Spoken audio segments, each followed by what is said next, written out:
Joseph سے رابطہ نہ ہونے کی وجہ سے صحیح علم نہ ہو سکا، لیکن پرسوں مقدمے کی تاریخ پر ان چاروں میں سے کوئی لڑکی عدالت میں پیش نہ ہوئی اور ان کے ضامنوں نے معذرت کے ساتھ عدالت میں زر ضمانت جرمانے کے طور پر ادا کر دیا۔ اس کا تو ایک ہی مطلب ہو سکتا ہے کہ لڑکیوں کو رہائی ملتے ہی جوزف کے آدمیوں نے چھاپ لیا ہوگا۔ قیاس تو یہی کہتا ہے، مگر وہ لڑکیاں اشتہاری مجرم بن چکی ہیں۔ جوزف انہیں کسی سرکس میں کھلے بندوں نہیں نہ جا سکتا۔ اس نے یقیناً انہیں شوقین عمرہ کے ہاتھوں بھاری داموں پر فروخت کر دیا ہوگا۔ تو کیا وہ بردہ فروش ہے؟ ہاں، جوزف سے میرے نجی مراسم تھے، مگر اس کا کام بہت گندا ہے۔ تم جانتی ہو سوڈان میں یہ کام بہت منافع بخش ہے۔ بس ایک ہی بات اطمینان بخش ہے کہ جوزف امین سیتا کی اصلیت سے بے خبر ہے۔ میری سفارش پر اس نے سیتا کو ایک عام مگر خوبرو لڑکی سمجھ کر سرکس میں شامل کیا تھا۔ تم کسی طرح یہ معلوم کر سکتے ہو کہ ان لڑکیوں کا کیا حشر ہوا؟ کوشش ضرور کروں گا، مگر میرے لیے کام مشکل ہی ہوگا۔ اس کام کے لیے میں اخوان الصفا کے اراکین سے بھی مدد نہیں لے سکتا، ورنہ وہ میرے اور ایک بردہ فروش کے مراسم پر سوچنے لگیں گے۔ پھر میں یہ کام خود ہی سر انجام دوں گی۔ پہلے یہ معلوم کرنا ہوگا کہ عدالت میں سیتا نے اپنا نام کیا بتایا تھا، پھر اس کا ضامن بہت کچھ بتا سکے گا۔ ابو سلطان سے جو کچھ معلوم ہو سکتا تھا وہ ہو چکا تھا، اور میری خواہش تھی کہ وہ جلد از جلد واپس چلا جائے تاکہ میں کیتھی سے تبادلہ خیال کر سکوں۔ کیا مجھ سے مدام اسی سلسلے میں ملنا چاہتی تھی؟ یہ تو ضمنی موضوع تھا۔ میرا مہمان تمہارا سامنا کرنے سے خائف تھا۔ اگر سریرا تم اسے دیکھ لیتے تو شاید تصادم ہو جاتا۔ میں صرف یہ کہنا چاہتی ہوں کہ جمال کے بارے میں تمہارے ذہن میں اگر کچھ تلخیاں باقی ہیں تو از راہ کرم انہیں بھول جاؤ۔ میں بھول کیا ہوں مدام؟ تمہیں یا تمہارے مہمان کو اس بارے میں مجھ سے کوئی شکایت نہیں ہوگی۔ پھر وہ وہاں سے رخصت ہو گیا۔ یہ کیسا عجیب اتفاق ہے، صفدر علی میرے ساتھ موجود ہے اور سیتا بھی قرب و جوار میں ہی کہیں ہو سکتی ہے۔ اس وقت ابو سلطان رہنمائی کا فرشتہ بن کر آیا تھا، ورنہ ہمشہ ساری عمر بھی سیتا کا سراغ پانے میں کامیاب نہ ہو سکتے۔ میں تمہارا ممنون ہوں کہتی، مگر قاہرہ سے تصدیق ہونے تک میرا صفدر علی ہونا مشکوک ہے۔ اگر میں تمہیں مشکوک سمجھتی تو اس وقت ابو سلطان یہاں موجود نہ ہوتا۔ آج تم دفتر نہیں گئی؟ کام کی ترجیحات ہوتی ہیں، تمہاری خبر گیری دفتری معاملات سے زیادہ اہم ہے۔ وہاں دوسرے آدمی نے میری جگہ سنبھالی ہوئی ہے، تو کیوں نہ سیتا کے معاملے پر فوری طور پر کام کا آغاز کر دیا جائے۔ تمہاری یاد دہانی سے پہلے میں یہ فیصلہ کر چکی ہوں۔ تم نے دیکھا سلطان جیسا خراٹ شخص میرا کتنا لحاظ کرتا ہے، مگر تم تو شاید مجھے دودھ پیتی بچی سمجھتے ہو۔ میں جا رہی ہوں، واپسی میں ایک ڈاکٹر کو لیتے آؤں گی جو تمہارے زخم کی دیکھ بھال کرے گا۔ جانے سے پہلے مجھے سگریٹ دیتی جانا، بس ایک ہی رہ گئی ہے۔ 10 منٹ بعد وہ سگریٹوں کا ایک کارٹن میرے حوالے کر کے دوبارہ چلی گئی، اور میں خوابگاہ میں بستر پر دراز ہو کر سیتا تک رسائی کے امکانی صورتوں پر غور کرنے لگا۔ 3 بجے کے قریب دروازے کے قفل میں چابی کا کھٹکا ہوا اور کیتھی ایک جوان سال فلسطینی کے ساتھ فلیٹ میں داخل ہوئی جو سوٹ میں ملبوس تھا۔ میں بستر سے اتر کر خوابگاہ کے دروازے پر پہنچا ہی تھا کہ کیتھی اسی طرف آ گئی۔ تم یہیں لیٹے رہو، میں ڈاکٹر عبدالرب کو لے کر آئی ہوں، وہی تمہارا معائنہ کریں گے۔ نوجوان ڈاکٹر نے اپنے بریف کیس بائیں ہاتھ میں منتقل کر کے مجھ سے گرم جوشی سے ہاتھ ملایا اور پھر مجھے آہستگی سے بستر پر لٹا دیا۔ کیتھی کی مدد سے اس نے میرے زخم سے پٹیاں اتاری تو زخم کی حالت دیکھ کر اس کا چہرہ کھل اٹھا۔ ٹانکے سوکھ رہے ہیں اور زخم کی حالت بہت بہتر ہے، بس 2-4 روز کے مکمل آرام کے بعد ہر تکلیف سے نجات مل جائے گی۔ مگر میرے لیے بستر پر پڑے رہنا محال ہو گیا ڈاکٹر۔ مجبوری ہے، اگر ایک ٹانکا بھی کھل گیا تو اثر نو علاج شروع کرنا پڑے گا۔ میری کیفیت کے پیش نظر اس نے زیر استعمال دواؤں پر ہی اکتفا کیا، البتہ طاقت اور زخم کو سکھانے کے لیے 2 انجیکشن لگا دیے۔ یہ 6 روز تک جاری رہیں گے، چاہو تو میں آ کر لگا دیا کروں گا۔ تھینک یو ڈاکٹر، میں نرسنگ کا کورس کر چکی ہوں، مگر تمہارے مشورے کے بغیر زخم چھیڑنا نہیں چاہتی تھی۔ چند منٹ بعد وہ واپس چلا گیا۔ عدالت میں سیتا نے اپنا نام ٹریسی لکھوایا تھا۔ کمال ہے، حالانکہ وہ بالکل غیر تعلیم یافتہ ہے، ایسا نام اسے کس طرح سوچ گیا؟ ہو سکتا ہے کبھی یہ نام اس نے سنا ہو۔ اس کا ضامن عبدالکریم صالح تھا جو اپنے پتے پر نہیں مل سکا۔ اس کے پتے کی تصدیق پر عدالت نے ابھی توجہ نہیں دی ہے کیونکہ ضمانت کی رقم عدالت میں جمع کرا دی گئی تھی نقد۔ پھر تو جوزف امین کا ہی رخ کرنا پڑے گا۔ وہ واپس قاہرہ جا چکا ہے۔ یہ معلوم ہونے پر میں نے عدالت سے بقیہ 3 لڑکیوں کے ضامنوں کے نام اور پتے بھی حاصل کر لیے۔ ان میں سے ایک کا ٹھکانہ مل گیا ہے۔ وہ شہر میں سستے قسم کے ایک ہوٹل کا مالک ہے اور اسی کی اوپری منزل پر مقیم ہے۔ اس سے ملنے کی کوشش نہیں کی تم نے؟ وہ خاصا بدنام آدمی ہے، منشیات کی غیر قانونی تجارت میں بری طرح ملوث ہے، آسانی سے ایک لفظ بھی نہیں اگلے گا۔ بقیہ 2 کے بارے میں کیا ہوا؟ میرے لیے آج کی بھاگ دوڑ تھکا دینے والی ثابت ہوئی۔ ان کا سراغ نکالنے پر 2 آدمی مامور کر دیے ہیں، شام تک اطلاع دیں گے وہ۔ ہمیں سب سے آسان شکار پر ہاتھ ڈالنا ہوگا۔ ان تینوں سے شاید سیتا کے بارے میں کچھ معلوم نہ ہو سکے، البتہ عبد الکریم سالے کا ٹھکانہ ضرور معلوم ہو سکتا ہے۔ عبد الکریم کے فرضی پتے سے یہ بھی شبہ ہوتا ہے کہ ان تینوں میں سے ہی کسی ایک نے 2 مختلف ناموں سے 2 مختلف ضمانت نامے داخل نہ کیے ہوں۔ ہاتھ پیر ہلائے بغیر ہم کسی نتیجے پر نہیں پہنچ سکیں گے۔ تمہارے آدمیوں کی طرف سے اطلاعات ملنے کے بعد ہی کچھ کیا جا سکے گا۔ نہیں، اس کے بعد بھی کچھ انتظار کرنا ہوگا۔ وہ کیوں؟ قاہرہ نے تمہارے بارے میں تصدیق کر دی ہے، مگر سوڈان میں فی الحال PLO تمہیں قبول نہیں کر سکتی۔ بیروت سے نئی ہدایات آنے تک حالات جوں کے تو رہیں گے۔ ہیڈ کوارٹرز میں تمہارے مسئلے کی پیچیدگی کا حل تلاش کیا جا رہا ہے۔ کس پیچیدگی کی بات کری ہو تم؟ کھل کر بات کرو مجھ سے۔ PLO دوست ممالک میں مقامی قوانین کا پورا احترام کرتی ہے اور یہاں تمہاری ریاست ایک مفرور مجرم کی ہے۔ ہم مقامی حکام سے کوئی تنازع مول نہیں لے سکتے۔ تو پھر تم نے مجھے یہاں کیوں روکا تھا؟ جن لوگوں کے لیے میں نے اپنا سب کچھ داؤ پر لگاتا رہا، آج مجھ پر برا وقت آنے پر وہ مجھے اصولوں کا سبق پڑھا رہے ہیں۔ فرد اور تنظیم میں بہت فرق ہوتا ہے صفدر، وہ مجھے سمجھاتے ہوئے بولی، مگر اس کا لہجہ کھوکھلا تھا۔ تم نے فلسطینی جدوجہد کے لیے بڑی خدمات انجام دی ہیں، مگر PLO سے پہلی بار تمہارا رابطہ قائم ہوا ہے۔ تمہاری مدد میں تاخیر ضرور ہوگی، مگر ہیڈ کوارٹرز والے سلجھن کا کوئی قابل عمل حل تلاش کرنے میں ضرور کامیاب ہو جائیں گے۔ ہاں، چاہے اس دوران میں سیتا پر کوئی قیامت ہی کیوں نہ گزر جائے۔ میں انتظار نہیں کر سکتا، میں اسی وقت تمہاری فراہم کی ہوئی سہولتوں پر لعنت بھیجتا ہوں۔ سیتا کے بارے میں ہمارے آدمی اپنا کام جاری رکھیں گے، مگر تم فی الحال روپوش رہو گے۔ روپوشی کے لیے میں کسی اندھے کنویں میں چھلانگ لگا دوں گا، مگر یہاں نہیں رکوں گا۔ میں یہ کہہ کر اپنی جگہ سے اٹھ گیا۔ تم نہیں جاؤ گے۔ حالات جوں کہ تو رہنے کا مطلب یہ ہے کہ نئی ہدایات آنے تک تم جہاں ہو وہی رہو گے۔ خوب، یعنی سوڈانی پولیس کے بجائے اب PLO مجھے اپنا قیدی بنائے گی؟ یہ فیصلہ تمہاری بہتری کے لیے کیا گیا ہے۔ اپنی بہتری کو میں خوب سمجھتا ہوں۔ اب تو طاقت کا استعمال کر کے بھی مجھے روکا نہیں جا سکے گا۔ میرے فرائض کا تقاضا یہی ہے کہ نرمی سے یا طاقت استعمال کر کے ہر قیمت پر تمہیں یہیں روکا جائے، مگر میں تمہارے سامنے نہیں آ سکتی۔ باہر نکل کر تم نہ صرف اپنی سلامتی کو خطرے میں ڈالو گے، بلکہ مجھے بھی معطلی کی سزا کا سامنا کرنا پڑے گا۔ جانا چاہتے ہو تو ضرور جاؤ، کیتھی کی دعائیں تمہارے ساتھ ہوں گی۔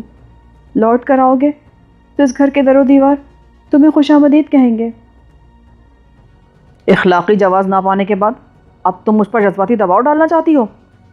میرا تم پر کوئی دباؤ نہیں ہے، مگر تمہاری مجبوری میرے قدموں کی زنجیر کیوں بن رہی ہے؟ میں نے کہا نا، جانا چاہتے ہو تو چلے جاؤ۔ اور تم حالات کو جو کا تو برقرار رکھنے میں ناکامی پر معطل کر دی جاؤ گی؟ ہو سکتا ہے کہ مجھے کوئی رعایت مل جائے۔ تم میری فکر کیوں کر رہے ہو؟ مگر میں یہاں رک کر کیا کر سکوں گا؟ اگر ہیڈ کوارٹرز والے میرے معاملے پر غور کرتے کرتے سو گئے تو کیا ہوگا؟ ایسا نہیں ہوگا، زیادہ سے زیادہ 48 گھنٹوں میں کوئی نہ کوئی فیصلہ صادر ہو جائے گا۔ کیا یہ ممکن نہیں کہ تم مجھے خرطوم میں افواج آزادی فلسطین کے مرکز تک پہنچا دو؟ وہ لوگ اصولوں کے معاملے میں اس قدر سخت نہیں ہے، اور پھر میرا ان کا شروع سے ساتھ رہا ہے۔ ایک ہی بات ہے، میں بیروت میں اطلاع دے چکی ہوں کہ تم میرے فلیٹ میں پناہ گزیر ہو۔ ٹھنڈے دل و دماغ سے غور کرنے پر مجھے کیتھی کا مشورہ قبول کرتے ہی بنی۔ جہاں میں نے سیتا کی تلاش کی مہم میں طویل مدت گزاری تھی، وہاں 48 گھنٹے کی مدت اتنی زیادہ اہم نہیں تھی کہ میں خرطوم میں ایک مضبوط سہارا چھوڑ کر سڑکوں پر نکل پڑتا۔ 10 بجے تک کیتھی کو ان دونوں ضامنوں کے بارے میں بھی اطلاعات مل گئیں جنہوں نے جوزف کیما پر عدالتی تحویل سے ایرانی رقاصاؤں کو رہا کرایا تھا۔ ان میں سے ایک خرطوم میں کپڑے کا تاجر تھا اور دوسرا جائیدادوں کا ایک مقامی دلال۔ ان دونوں کے بارے میں ملنے والی اطلاعات کے موازنے سے ہم دونوں نے متفقہ طور پر ایک ہی نتیجہ اخذ کیا کہ کپڑوں کا تاجر ہمارے لیے کارآمد ثابت ہو سکتا تھا۔ پہلی شب کے برخلاف کیتھی کے فلیٹ میں میری دوسری رات بہت اعصاب شکن ثابت ہوئی۔ نیند میری آنکھوں سے کوسوں دور تھی اور ذہن عجیب الجھنوں میں گرفتار تھا۔ فلیٹ کی خاموش فضا میں صبح 3:15 بجے ٹیلی فون کی گھنٹی کسی آسیبی چیخ کی طرح گونجی تو میں چونک پڑا، لیکن کیتھی شاید سونے کی اداکاری کرنے کے باوجود جاگ رہی تھی، کیونکہ پہلی ہی گھنٹی پر وہ بستر چھوڑ کر ٹیلی فون پر جا پہنچی۔ بات کر کے وہ اتنی تیزی سے واپس آئی جیسے فون پر بات نہ ہوئی ہو۔ اسی اثنا میں خوابگاہ میں روشنی کر چکا تھا میں۔ تمہارے خدشات بے بنیاد ثابت ہوئے۔ بیروت سے تمہیں استثنا دینے کے احکامات آ گئے ہیں۔ تنظیم تمہیں سوڈان میں پورا تحفظ فراہم کرے گی، مگر ایک بات اب بھی جواب طلب ہے۔ میرے معاملے میں اتنی چھان پٹک کی گئی، مگر سوڈان کی غیر قانونی تنظیم اخوان الصفا کے ابو سلطان سے تمہارے گہرے مراسم ہیں۔ کیا یہ مقامی قانون کی کھلی خلاف ورزی نہیں ہے؟ صرف اس حد تک کہ ہم پولیس کو ان کے خفیہ ٹھکانوں کی نشاندہی نہیں کرتے۔ عملی طور پر ہمارے درمیان کوئی تعاون نہیں ہے۔ بس یوں سمجھو کہ ہم قانون کے حلیفوں اور حریفوں کے درمیان قطعی غیر جانبدار رہتے ہیں، جبکہ تمہارے لیے عملاً میدان میں کودنا پڑے گا۔ تو پھر کیوں نہ اپنے کام کا آغاز ابھی سے کیا جائے؟ میں نے کہا اور وہ تیار ہو گئی۔ 10 منٹ بعد اس کی کار خرطوم کی ویران سڑکوں پر برف رفتاری سے ایک طرف دوڑی چلی جا رہی تھی۔ ہمارے سفر کا اختتام قدیم سوڈانی طرز کی آبادی میں ہوا۔ خرطوم میں ایک اچھی بات یہ تھی کہ رہائشی علاقوں میں چوکیداروں کا کوئی انتظام نہیں تھا، اور اگر سپاہی گشت بھی کرتے تھے تو وہ صبح ہونے سے پہلے، بہت پہلے اپنے مسکنوں میں گھس کر شاید گہری نیند سو چکے ہوتے تھے۔ ہمارا مطلوبہ مکان وہاں سے کچھ دور ایک تاریک گلی میں واقع تھا۔ کیتھی میرا ہاتھ تھام کر اتنی مہارت سے وہاں پہنچی کہ میں حیران رہ گیا۔ مکان پر دستک دینے کا خیال احمقانہ تھا، لہٰذا کیتھی پتھروں پر پیر جما کر احاطے کی دیوار سے اندر کودی اور کنڈی کھول کر مجھے اندر بلا لیا۔ مکان کا صحن خاصا وسیع تھا، جس میں دو طرف دالان کے پیچھے کمرے بنے ہوئے تھے، مگر مجھے یہ اطمینان تھا کہ ہمارا مطلوبہ آدمی اس مکان میں تنہا رہتا تھا۔ ہم دونوں حیرتناک سہولت کے ساتھ اس شخص کی خوابگاہ تک پہنچنے میں کامیاب ہو گئے، مگر کیتھی اسے چھڑنے سے قبل دوسرے کمروں کی طرف سے بھی اپنا اطمینان کرنا چاہتی تھی۔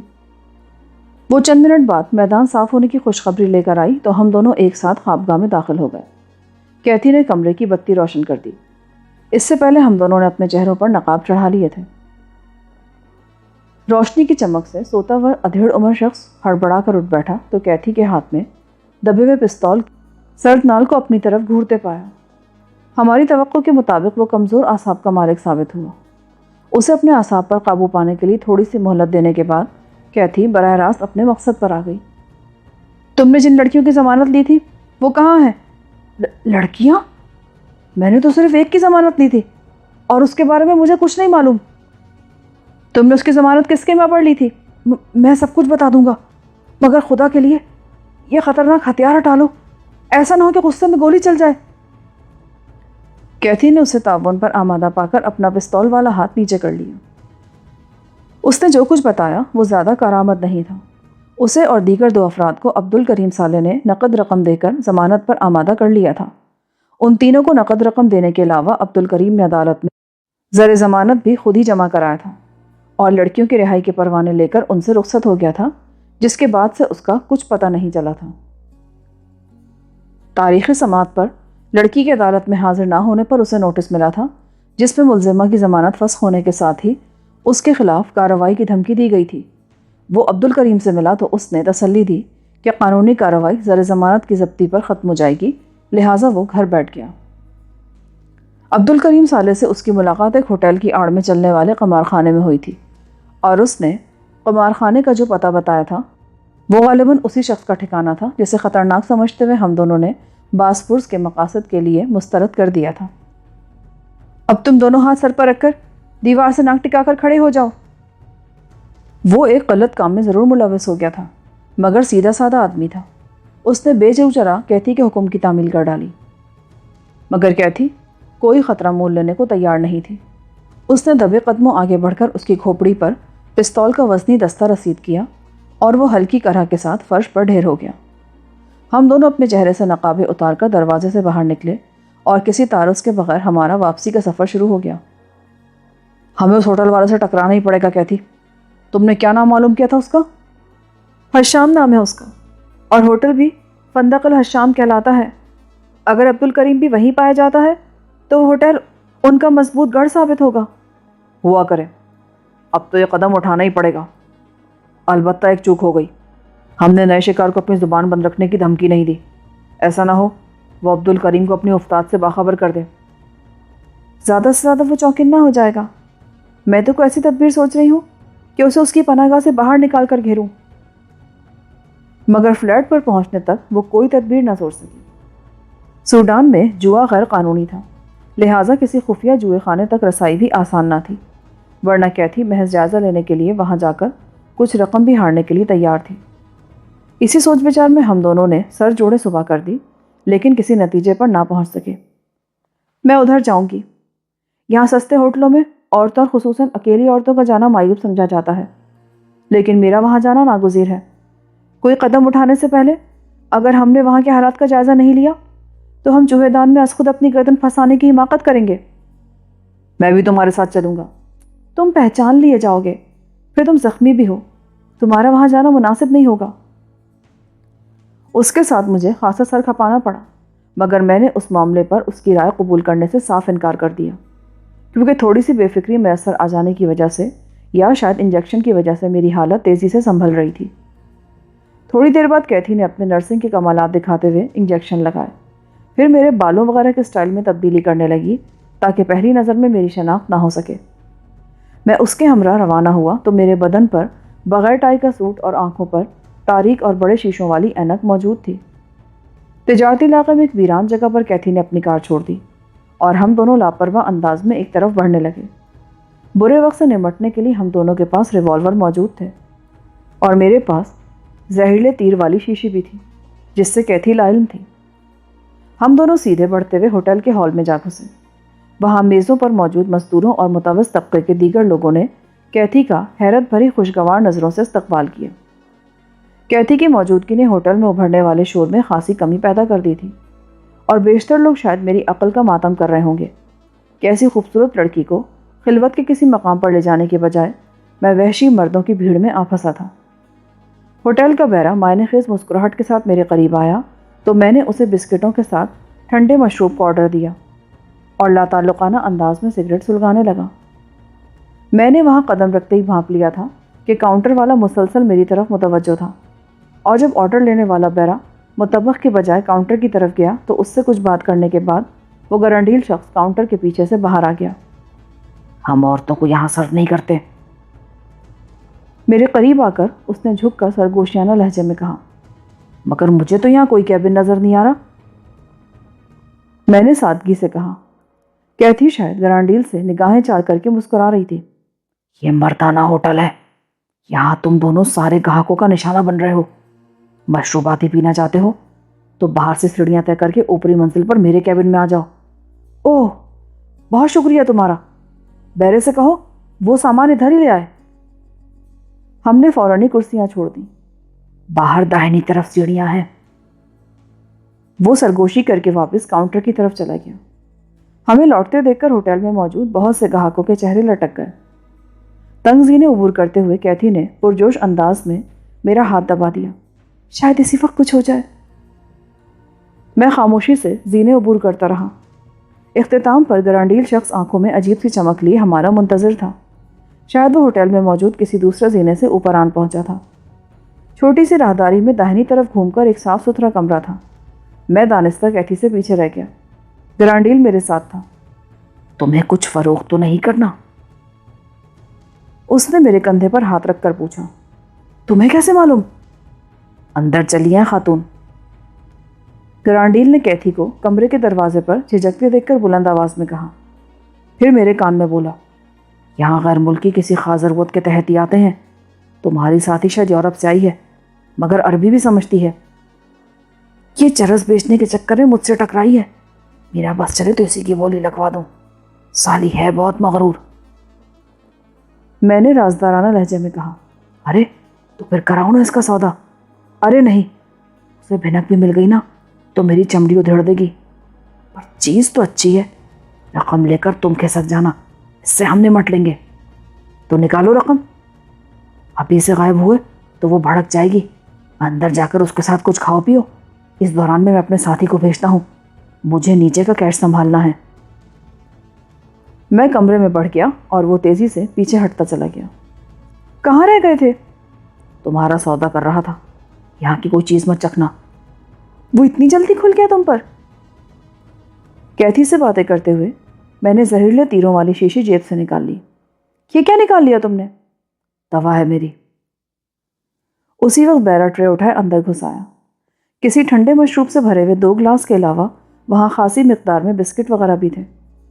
بیرے کے واپس لوٹتے ہی میں نے کیتھی کے سامنے رکھے ہوئے گلاس کی سارا مشروب کھلی ہوئی کھڑکی سے باہر اچھال دیا اور اپنے گلاس کی تقریباً نصف مقدار قریب رکھے گملے میں انڈیل دی۔ پورے خرطوم میں تمہیں اپنی چرس کے بہترین دام یہیں مل سکیں گے اور پھر پکڑ دھکڑ کا خطرہ بھی نہیں ہوگا۔ میں نے قدرے بلند آواز میں کہا، ابھی پتہ چل جائے گا۔ کیتھی مسکرا کر بولی، میں ایسی جگہ بیٹھا تھا کہ میری نگاہ میں آئے بغیر کوئی راہداری میں نہیں آ سکتا تھا، جو اس وقت ویران پڑی ہوئی تھی۔ تم انگریزی میں سر بھاری ہونے اور پھر بے ہوش ہونے کی اداکاری شروع کر دو۔ میں نے راہداری کے دور افتادہ حصے میں قدموں کی دھمک سن کر جلدی سے کہا اور آنے والے کا سامنا کرنے کے لیے تیار ہو گیا۔ وہ جو بھی تھا بہت نخوت سے ایک ایک قدم بڑھاتا آگے آ رہا تھا۔ وہ دبلا پتلا دراز قامت سوڈانی جو ہی کمرے میں داخل ہوا، میں نے پھرتی سے اٹھ کر اپنا داہنا ہاتھ اس کی طرف بڑھا دیا۔ مجھے احمد کہتے ہیں۔ میں عبد الکریم ہوں۔ اس کا نام سن کر میرا دل باغ باغ ہو گیا۔ میرا سر بھاری ہو رہا ہے احمد۔ کیتھی نے اپنا سر دباتے ہوئے انگریزی میں شکایت کی۔ عبد الکریم بغور اس کا جائزہ لے رہا تھا۔ پھر وہ گھوم کر اپنی میز کے عقب میں پڑی ہوئی کرسی پر بیٹھ گیا۔ تم دونوں اپنے گلاس خالی کر لو تو آگے بات ہوگی۔ عبد الکریم نے تہمکانہ لہجے میں کہا، میں تو لیمن اسکوش پسند ہی نہیں کرتا، یہ خاتون زیادہ پیسی تھی، میں نے تو اس کا گلاس خالی ہونے پر آدھا مشروب اسے دے دیا۔ عبد الکریم ہونٹ بھیج کر تیز نظروں سے مجھے گھورنے لگا۔ میں بے ہوش ہو جاؤں گی احمد، میری آنکھوں کے سامنے اندھیرا پھیلتا جا رہا ہے، مجھے یہاں سے لے چلو۔ اور اسکوش پی لو، سب ٹھیک ہو جائے گا ڈیئر۔ تمہارا ساتھی درست کہہ رہا ہے، جلدی کرو، ہمیں معاملے کی بھی بات کرنی ہے، میرے پاس زیادہ وقت نہیں ہے۔ اسی وقت کیتھی نے اپنا سر دونوں ہاتھوں میں دبا کر میز پر ٹکا دیا۔ میں نے 2-3 مرتبہ سے جھنجھوڑا مگر عبد الکریم نے مجھے ٹوک دیا۔ اسے آرام کرنے دو اور تم معاملے کی بات کرو، مال کہاں ہے؟ پہلے اس کا تو سودا طے کر لو۔ میں نے کیتھی کی طرف اشارہ کیا۔ یہ لو۔ صرف 500 پاؤنڈ؟ اوقات میں رہو، یہ تمہیں مفت ملے ہیں، سارا رسک میرا ہے، اگر بھاگ گئی یا پولیس کو بھنک مل گئی تو میری رقم موئے منافع کے ڈوب جائے گی۔ یہ بتاؤ کہ چرس کہاں ہے؟ تمہیں میرے ساتھ چلنا ہوگا، بہترین قسم کی 3 کلو گاڑی میں پڑی ہے۔ میں نے نوٹ جیب میں ٹھونستے ہوئے کہا، بغیر دیکھے 200 فی کلو بھی تمہارے۔ یہ کہہ کر اس نے مزید 600 پاؤنڈ مجھے تھما دیے اور میرے ساتھ چلنے کے لیے تیار ہو گیا۔ اس کا کیا ہوگا؟ یہ کئی گھنٹے اسی حالت میں پڑی رہے گی، یہاں چڑیا کا بچہ بھی پر نہیں مار سکے گا۔ اس وقت میرا دل کن پٹیوں میں دھڑک رہا تھا۔ میں دل کڑا کر کے باہر نکل گیا۔ میرے پیچھے وہ بھی سیڑھیاں طے کر کے باہر آ گیا۔ میں دانستہ تیز تیز قدموں سے چل رہا تھا۔ تو مجھے کہاں لیے جا رہے ہو؟ بھیڑ بھاڑ کی وجہ سے گاڑی ذرا دور پارک کی ہے۔ وہ غصے میں پھنکارتا اور پیر پٹکتا میرے ساتھ چل رہا تھا۔ آخر کار ہم کیتھی کی کار کے قریب پہنچ گئے اور میں دروازے پر ہاتھ رکھتے ہوئے بوکھلا گیا۔ اوہ، چابی تو اسی کے پاس رہ گئی، سور کا بچہ۔ وہ خاصا اس صغر آدمی معلوم ہوتا تھا۔ اس نے چند منٹ کی کوششوں میں اگلی نشست کی چھوٹی کھڑکی اکھاڑ دی اور ہاتھ اندر ڈال کر دروازے کا قفل کھول دیا۔ میں نے کار میں داخل ہو کر ڈرائیونگ سیٹ کے نیچے ہاتھ ڈالا اور ایسی اداکاری کرنے لگا جیسے کچھ پھنسی ہوئی چیز نکال رہا ہوں۔ پھر سر اٹھا کر بے بسی سے بولا، ذرا تم پیچھے سے پوٹلی باہر گھسیٹ لو۔ وہ تیش کے عالم میں کار کے عقبی حصے میں گھسا اور میں نے پھرتی سے اپنا ریوالور نکال لیا، اور جو ہی وہ خیالی پوٹلی کھینچنے کے لیے نیچے جھکا، میں نے اس کے سر پر ریوالور کے آہنی دستے کی پے در پہ 3 شدید ضربات لگا دی اور وہ غراتا ہوا وہیں پائدان پر ڈھیر ہو گیا۔ میں ریوالور جیب میں ڈال کر باہر آ گیا۔ ویران جگہ کار پارک کرنے کا یہ فائدہ ہوا تھا کہ میری تمام کارروائی کسی کی نظروں میں آئے بغیر مکمل ہو گئی تھی۔ میں نے عبدالکریم کی باہر لٹکی ہوئی ٹانگیں اندر موڑ کر عقبی دروازہ بند کر دیا تو میری نگاہ کہتی پر پڑی، جو مجھے پرسکون دیکھ کر ایک گلی کی اوٹ سے برآمد ہو رہی تھی۔ یہ تو بڑی آسانی سے قابو میں آ گیا۔ حد سے زیادہ خود اعتمادی آدمی کو لے ڈوبتی ہے۔ اسے پورا یقین ہو گیا تھا کہ تم نے اسکوچ کا پورا گلاس پی لیا ہے۔ اور اگر واقعی میں نے پی لیا ہوتا تو؟ فندق الحشام کے ہال میں اگر میز پر ہمیں ٹھنڈے مشروب کی آڑ میں زہر بھی دے دیا جاتا تو شاید میں شبہ کیے بغیر پی جاتا، مگر میرا ماتھا اسی وقت ٹھنک گیا تھا جب کاؤنٹر والے نے بدخو نظر آنے کے باوجود ہم دونوں کو اپنے اوپر والے کمرے میں مدعو کیا تھا۔ تم بہت تیزی سے فیصلے کرتے ہو، مجھے تو حیران ہونے کی مہلت بھی نہ مل سکی۔ اب اسے کہاں لے کے جانا ہے؟ کوئی ٹھکانہ سوچ ہی جائے گا، لیکن یہ جلدی تو ہوش میں نہیں آئے گا نا۔ بے فکر رہو، 1.5-2 گھنٹے تو کہیں نہیں گئے۔ کیتھی نے ڈرائیونگ سیٹ سنبھالی اور اپنے سفر کا آغاز کیا۔ ہمارے سفر کا اختتام کہاں پہ ہوگا؟ قصر السودان پر۔ کوئی سرکاری عمارت ہے؟ یہ کیسے سمجھ لیا تم نے؟ نام ہی کچھ ایسا ہے۔ سودان دراصل اس علاقے میں بولے جانے والا مقبول لفظ ہے۔ پہلے خطہ بلد السودان یعنی کالوں کا شہر کہلاتا تھا، اسی سے سودان کا نام اخذ کیا گیا۔ یہاں تمہیں بہترین نجی عمارات اور جاگیریں سودان کے نام پر ملیں گی۔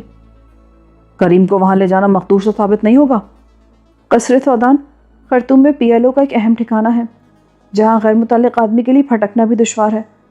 اس کے علاوہ کہیں اور گئے تو تم خطرات سے دوچار ہو سکتے ہو۔ قصر سودان کے ذمہ داروں کو میری موجودگی پر اعتراض تو نہیں ہوگا؟ تم میرے ساتھ ہو، چلتے رہو، پھر سارا تماشا اپنی آنکھوں سے دیکھ لینا۔ اس کے بعد ہم خاموش ہو گئے۔ اس عمارت کے لیے قصر کا نام خاصا مناسب تھا جہاں ہمارے سفر کا اختتام ہوا، کیونکہ وہ ایک کم آباد علاقے میں واقع تھی اور اس کے احاطے کی دیواریں کسی قلعے کی فصیل کی طرح کم از کم 15 فٹ بلند تھیں، جس کے بعد دیواروں پر خاردار تاروں کی 3 قطاریں تنی ہوئی تھیں جن کو چھیڑے بغیر کمند کے ذریعے اندر کودنا ناممکنات میں سے تھا۔ کیتھی نے اپنی کار اس فصیل میں لگے ہوئے دیو ہیکل آہنی پھاٹک کے سامنے روک دی جو اس وقت بند نظر آ رہا تھا۔ کار کے رکتے پھاٹک کی ذیلی کھڑکی میں سے خاکی وردی میں ملبوس ایک چاقو چوبند مسلح محافظ نمودار ہوا اور تیر کی طرح کار کی طرف بڑھتا آیا۔ سلام مدام، شناخت؟ کیا تم مجھے نہیں پہچانتے جو مجھ سے شناخت طلب کر رہے ہو؟ اچھی طرح جانتا ہوں، مگر تم جانتی ہو کہ ہم اصولوں کے قیدی ہیں۔ کیتھی نے اپنے پرس سے گلابی رنگ کا ایک کارڈ نکال کر اس کے سامنے کر دیا اور وہ اس کارڈ کو دیکھتے ہی مشینی انداز میں واپس چل دیا۔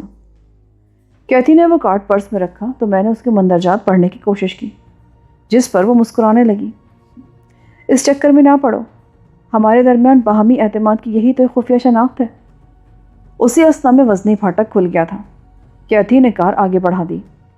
پھر کیتھی سرسبز لان کے درمیان بنی ہوئی پختہ سڑک طے کر کے اپنی کار پورچ میں روک چکی تھی۔ کار روک کر وہ نیچے اتری تو میں نے بھی اپنے سمت کا دروازہ کھولا، مگر اس نے بوکھلائی ہوئی آواز میں مجھے نیچے اترنے سے روک دیا۔ پھر میری نگاہ ان خوخار کتوں پر بھی بڑھ گئی جو پودوں وغیرہ کے کنج سے نکل کر کیتھی کے قریب آ کھڑے ہوئے تھے اور اس کی کار کی طرف دیکھ کر دبے دبے انداز میں ہررا رہے تھے۔ میرے لیے یہ سمجھنا مشکل نہ تھا کہ وہ کتے عمارت کے نگراں تھے اور صرف انہی لوگوں سے نرمی سے پیش آتے ہوں گے جن کی بو سے مانوس رہے ہوں۔ کیتھی کو کار کے قریب کھڑے ہوئے چند سیکنڈ ہی گزرے تھے کہ وسیع برآمدے کے کسی گوشے سے ایک آدمی تقریباً دوڑتا ہوا استقان پہنچا۔ یہ کون ہے؟ میرا مہمان، پچھلے پائیدان میں ایک شکار بے ہوش پڑا ہے، ذرا اپنے کتوں کو تو سنبھالو۔ ادھر آؤ میرے ساتھ، وہ سوڈانی ڈپٹ کر عربی میں بولا اور چاروں کتے غراہٹیں بھول کر دمیں ہلاتے اس کے پیچھے ہو لیے۔ اب آ جاؤ نیچے۔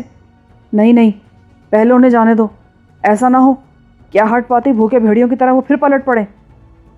اعلیٰ نسل کے کتے ہیں، اپنے ٹرینر کے حکم سے ذرا بھی سرتابی نہیں کرتے۔ وہ کھڑکی پر جھک کر بولی اور میں جھجکتے ہوئے کار سے نیچے آ گیا۔ کیتھی مجھے ہمراہ لے کر وسیع و عریض برآمدے کی طرف بڑھ گئی جہاں ایک مختصر سے 24 کاؤنٹر کے عقب میں کتوں کا رکھوالا بیٹھا ہوا تھا۔ کتے فرش پر پرسکون انداز میں بیٹھے اونگ رہے تھے۔ ہماری آہٹوں پر تقریباً ان سب نے ہی کسلمندانہ انداز میں آنکھیں کھول کر ہماری طرف دیکھا اور دوبارہ آنکھیں بند کر کے کسی سوچ میں غرق ہو گئے۔ میری کار میں جو شخص بے ہوش پڑا ہے اسے 12 نمبر۔ کیتھی کی بات ادھوری رہ گئی کیونکہ اونگتے ہوئے کتوں کے ڈھلکے ہوئے کان یکلخت کھڑے ہو گئے تھے اور ان چاروں نے بیک وقت ہولناک آوازوں میں ہرانا شروع کر دیا۔ دہشت سے میرے رونگٹے کھڑے ہو گئے اور بدن کے سارے مساموں کے دہانے کھل گئے، مگر میری وہ کیفیت پل بھر سے زیادہ برقرار نہ رہ سکی۔ وہ چاروں کتے لمبی لمبی چھلانگیں مارتے برآمدے کی طرف دوڑ پڑے تھے، اور پھر ان کی وحشیانہ غراہٹوں میں کسی انسان کی خوفزدہ چیخیں بھی شامل ہو گئی تھیں۔